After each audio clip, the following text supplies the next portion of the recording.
আসসালামু আলাইকুম। বার্তা নির্যাসে সবাইকে স্বাগতম। ৩০ দিনের মধ্যে আপিল না করলে গ্রেপ্তার হলে শেখ হাসিনার মৃত্যুদণ্ড কার্যকর হবে। জুলাই গণ অভ্যুত্থানের সময় সংঘটিত হত্যাকাণ্ড সহ মানবতা বিরোধী অপরাধের মামলায় দণ্ডপ্রাপ্ত সাবেক প্রধানমন্ত্রী শেখ হাসিনা ও সাবেক স্বরাষ্ট্রমন্ত্রী আসাদুজ্জামান খান কামাল রায় ঘোষণা ৩০ দিনের মধ্যে আপিল না করলে আর আপিলের সুযোগ পাবেন না বলে জানিয়েছেন আন্তর্জাতিক অপরাধ ট্রাইব্যুনালের প্রসিকিউটর গাজী মনোয়ার হোসাইন তামিম। মঙ্গলবার দুপুরে ট্রাইব্যুনাল প্রাঙ্গণে সাংবাদিকদের তিনি বলেন, যদি তারা ৩০ দিনের মধ্যে আপিল না করে তাহলে তারা গ্রেপ্তার হলে রায় কার্যকর হবে। সোমবার আন্তর্জাতিক অপরাধ ট্রাইব্যুনাল ১ মানবতা বিরোধী অপরাধের মামলায় শেখ হাসিনা ও আসাদুজ্জামান খান কামালকে মৃত্যুদণ্ড দেন। একই মামলায় অ্যাপ্রুভার হওয়ায় সাবেক আইজিপি চৌধুরী আবদুল্লাহ আল মামুনকে ৫ বছরের কারাদণ্ড দেওয়া হয়।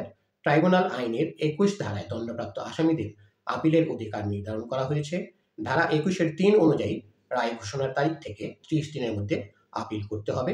সময় অতিক্রম হলে কোনো আপিল গ্রহণযোগ্য হবে না। অন্যদিকে ধারা ২১-৪ বলছে, আপিল গ্রহণের তারিখ থেকে ৬০ দিনের মধ্যে তা নিষ্পত্তি করতে হবে। সাংবাদিকদের প্রশ্নের জবাবে প্রসিকিউটর গাজী মনোয়ার ব্যাখ্যা করেন, সাধারণ ফৌজদারি আইনের সময়সীমা পেরুলেও তামাদি আইনের আওতায় বা বিলম্ব মার্জনার আবেদন করা যায়, কিন্তু বিশেষ আইনে যেমন আন্তর্জাতিক অপরাধ ট্রাইব্যুনাল আইন সময়সীমা নির্দিষ্ট থাকলে তা পেরিয়ে গেলে কোনো অবস্থাতেই বিলম্ব মার্জনা করা যাবে না। দর্শক, আরও সংবাদ পেতে আমাদের বার্তা নিউজ চ্যানেলটি সাবস্ক্রাইব করে আমাদের পাশেই থাকুন। তিনি স্পষ্টভাবে বলেন, এই ৩০ দিন পার হয়ে গেলে আর ক্ষমা বা বিলম্ব মার্জনার আবেদন করার কোনো সুযোগ নেই। সরকার তখন রায় কার্যকর করবে। তাহলে শেখ হাসিনা যদি ৩০ দিন পর দেশে ফেরেন, এই প্রশ্নের প্রসিকিউটর বলেন, আইন অনুযায়ী ৩০ দিন পার হয়ে গেলে তারা গ্রেপ্তার হলে রায় কার্যকর হবে। দণ্ডপ্রাপ্ত ব্যক্তিরা এখন ট্রাইব্যুনাল থেকে শুধু মামলার সার্টিফাইড কপি, সাক্ষীদের জবানবন্দি অথবা অন্যান্য নথি সংগ্রহ করতে পারবেন।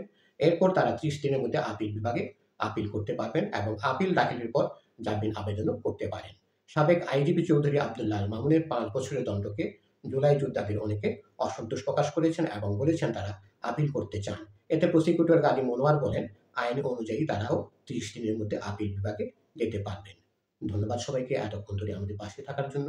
আরও সংবাদ পেতে আমাদের বার্তা নিউজ চ্যানেলটি সাবস্ক্রাইব করে আমাদের সাথে